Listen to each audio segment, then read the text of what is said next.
요즘 하루가 멀다 하고 벌어지는 강력 사건 사고들로 대한민국 모두가 공포와 충격에 휩싸여 있습니다.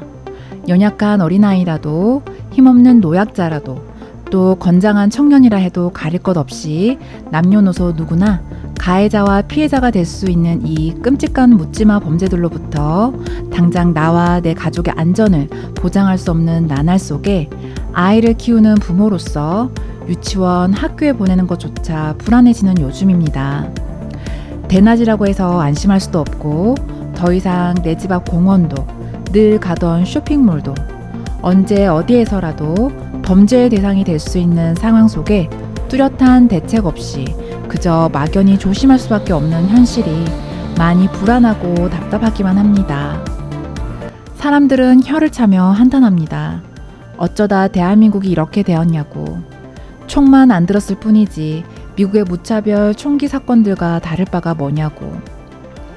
최근에 끊임없이 벌어지는 끔찍한 사건 사고들을 지켜보며 인생에 대해서 다시금 생각해보게 됩니다. 함께 살아가고 함께 이 세상을 만들어가는 구성원으로서 각자의 인생에 대한 성찰이 그 무엇보다 필요한 지금, 전 하버드 대학 교수이자 현재 전 세계적으로 유명 강연 활동 그리고 유튜브 등 다양한 매체들을 통해서 그의 냉철한 판단과 지혜로 영향력을 떨치고 있는 조던 피터슨 박사의 저서 12가지 인생의 법칙은 현 상황에 대한 혼돈의 해독제로서 책임 있는 인생을 살기 위해 반드시 읽어야 할 필독서라고 감히 말씀드리고 싶은데요. 특히 아이를 키우는 부모님들에게 현실적인 도움이 되는 메시지가 가득합니다. 조던 피터슨 박사가 제시하는 인생의 12법칙을 하나씩 살펴보면 법칙 1. 어깨를 펴고 똑바로 서라. 법칙 2. 당신 자신을 도와줘야 할 사람처럼 대하라. 법칙 3. 당신에게 최고의 모습을 기대하는 사람만 만나라. 법칙 4. 당신을 다른 사람과 비교하지 말고 오직 어제의 당신하고만 비교하라. 법칙 5. 아이를 제대로 키우고 싶다면 처벌을 망설이거나 피하지 말라. 법칙 6. 세상을 탓하기 전에 방부터 정리하라. 법칙 7. 쉬운 길이 아니라 의미 있는 길을 선택하라. 법칙 8. 언제나 진실만을 말하라. 적어도 거짓말은 하지 말라. 법칙 9. 다른 사람이 말할 때는 당신이 꼭 알아야 할 것을 들려줄 사람이라고 생각하라. 법칙 10. 분명하고 정확하게 말하라. 법칙 11. 아이들이 스케이트보드를 탈 때는 방해하지 말고 내버려 두어라. 법칙 12. 길에서 고양이와 마주치면 쓰다듬어 주어라. 책을 읽어보면 각 법칙마다 주옥 같은 내용이 가득해서 이 책만큼은 꼭 사서 줄을 그어가며 읽고 한 번뿐 아니라 인생에 물음이 올 때마다 평생에 걸쳐 여러 번 읽어보실 것을 추천드리고 싶은데요. 이 영상에서는 특히 아이를 키우시는 부모님들에게 큰 도움이 될 법칙 5에 대해서 공유하고 저자의 메시지를 전해드리도록 하겠습니다. 아이를 제대로 키우고 싶다면 처벌을 망설이거나 피하지 말라. 조던 피터슨 박사의 인생 법칙 5의 제목인데요. 여러분은 이 제목이 어떻게 느껴지시나요? 요즘 육아 트렌드와는 뭔가 다르고 낯설다는 생각이 드시지 않으신가요?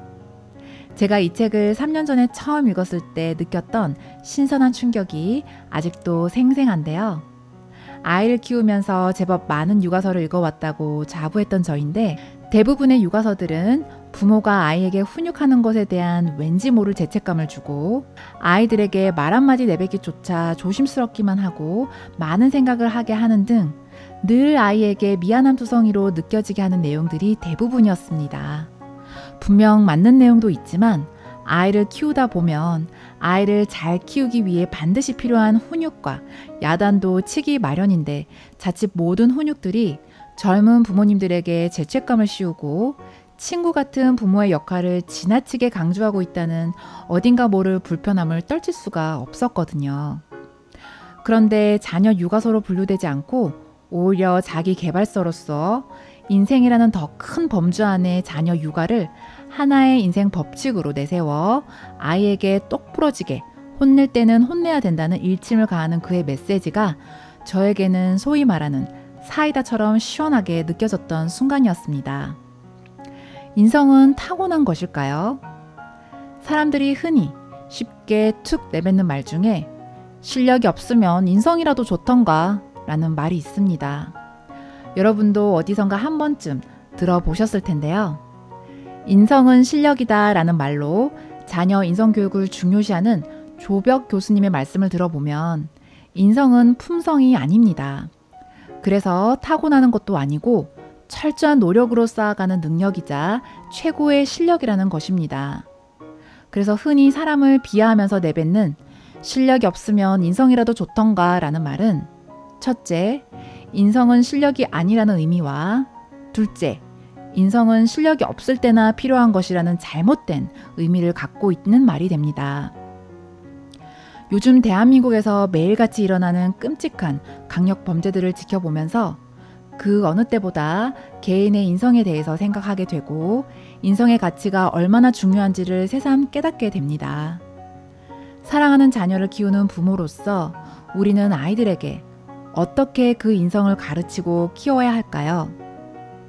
이에 대해 조던 피터슨 박사는 먼저 인간 본성의 어두운 면을 인정하고 순수한 아이라는 허상에서 벗어날 것을 강조합니다. 인간은 선함과 악함을 동시에 지닌 존재로서 어린아이도 어른만큼이나 어두운 면을 가지고 있다고 말이지요. 그렇기 때문에 적절한 교육과 훈련, 사랑을 받지 못하면 잘못될 가능성이 커질 수밖에 없습니다. 아이들은 친구와 어른의 관심을 통해 공동체의 중요한 구성원이라는 믿음을 갖게 되기 때문에 아이들이 제대로 성장하기 위해서는 주변 사람들의 관심이 반드시 필요한데 이때 가장 중요한 관계는 당연히 부모와 아이의 관계입니다. 부모는 사회와 자녀를 연결해주는 역할을 하는 존재로서 자녀가 다른 사람들과 의미 있고 생산적으로 교류할 수 있도록 가르쳐야 할 책임이 있습니다. 이때 자녀 훈육은 빠질 수 없는 당연한 과정임에도 불구하고 요즘 많은 부모들은 대체로 아이를 꾸짖거나 체벌하면 아이와 멀어질까봐 두려워하고 죄책감을 갖는 경향이 강합니다. 자녀들과 친구가 되길 갈구하고 때로는 자녀의 존경 따위는 기꺼이 포기하면서까지 말이죠. 하지만 자녀에게 부모는 친구를 넘어서는 존재이며 살면서 많은 친구를 사귈 수는 있어도 부모는 평생 엄마와 아빠 둘뿐인 존재입니다. 친구의 권위는 잘못을 교정하는 데는 분명히 한계가 있습니다. 아이가 걸핏하면 친구와 싸우고 때린다면 아이의 폭력성이 걱정되시겠죠? 하지만 폭력은 인간의 본성에 가깝고 당연한 것입니다. 오히려 이해하기 어려운 것은 저절로 오는 평화입니다. 평화는 배우고 익히고 노력해야 얻을 수 있는 것이기 때문입니다. 사람들은 기본적인 심리학적 사안들을 거꾸로 생각하는 경향이 있다고 합니다. 왜 사람들은 마약을 할까? 왜 사람들은 불안증에 시달릴까? 삶의 조건으로 보면 길게 설명할 필요가 없는 당연한 질문들입니다. 오히려 마약을 하지 않는 사람이 더 많은 이유, 불안하면서도 차분하게 사는 사람이 더 많은 이유, 이것이 생각해봐야 할 이상한 현상인데 말입니다. 인간은 본능적으로 타고나길 선함과 악함을 동시에 지닌 존재로 어린아이 역시 선하기만 한 존재는 아니라고 저자는 강조하고 있습니다. 자랄수록 타고난 악함을 완화시키고 사회의 한 구성원으로서 잘 살아가게 하기 위해 훈육과 처벌은 반드시 필요하며 부모로서 두려워해서는 안 된다고 말합니다.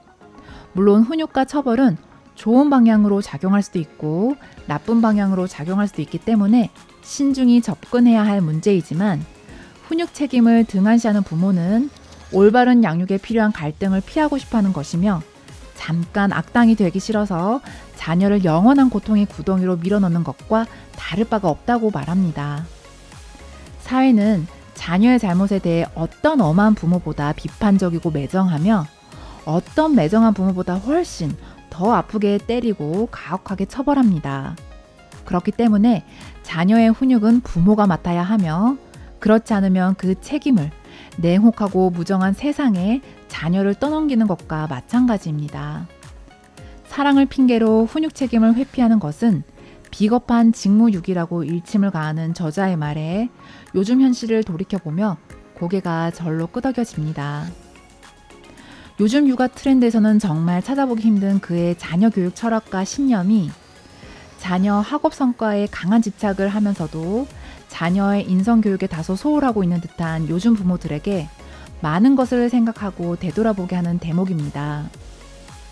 책임을 다하는 부모로서 올바른 훈육을 하기 위해 자녀가 언제 좋고 언제 싫은지 스스로 깊이 생각을 해보고 배우자나 아이를 잘 아는 사람과 의논해 보는 것을 저자는 조언합니다. 아이에게 싫은 면이 있어도 죄책감을 가질 필요는 없습니다. 아이를 잘 키우려면 먼저 여러분의 마음 상태를 정확하게 파악하는 것이 중요합니다. 내가 아이에게 얼마나 옹졸한지, 무엇에 가장 많이 화가 나는지, 무엇을 가장 싫어하고 두려워하는지를 정확하게 알아야 다음 단계로 나아갈 수 있기 때문입니다. 아이가 미워질 때는 다른 사람들은 내 아이의 잘못된 행동에 대해 어떻게 반응하고 책임을 져줄지 생각해 보는 것도 도움이 됩니다. 여러분보다 여러분 아이를 더 많이 배려하고 보살필 사람은 세상 그 어디에도 없습니다. 그들은 여러분 아이에게 훨씬 가혹한 벌을 줄 것입니다. 그렇기 때문에 그런 일이 일어나지 않도록 미리 대비해야 하며 아이에게 바람직한 것과 그렇지 않은 것을 분명하게 알려주어야 합니다. 그래야 여러분의 자녀가 집 밖에서도 인정받는 사람으로 클 수 있습니다. 분명한 규칙은 자녀 성장에 도움을 줄 뿐 아니라 차분하고 합리적인 부모가 되는 데에도 큰 역할을 합니다. 명확한 규칙과 적절한 훈육은 어린아이에게만 좋은 것이 아니라 가정과 사회의 질서를 확립하고 유지하며 확장하는 데도 도움이 됩니다. 헌신적이고 용기 있는 부모가 자녀에게 줄 수 있는 가장 큰 선물이 바로 올바른 훈육이라는 것을 인생 전체를 위한 법칙 중에 하나로 내세우며 아이를 제대로 키우고 싶다면 처벌을 망설이거나 피하지 말라고 조던 피터슨 박사는 다시 한번 강조하며 이 장을 마무리합니다. 점점 흉흉해져 가는 세상살이에 자녀를 키우는 한 부모로서 끝없는 걱정과 불안을 떨치기 힘든 요즘, 새삼 인생을 잘 산다는 것은 무엇인지, 보다 안전한 세상에서 인성 바른 아이로 키우기 위해서는 어떤 노력을 해야 하는지에 대한 고민에 대하여 명쾌하면서도 냉철한 조던 피터슨 박사의 인생 조언이 여러분들에게도 큰 도움이 되시길 바라면서 마음과 정신이 건강한 사람들이 더 많이 함께 살아갈 안전하고 밝은 세상을 꿈꿔봅니다.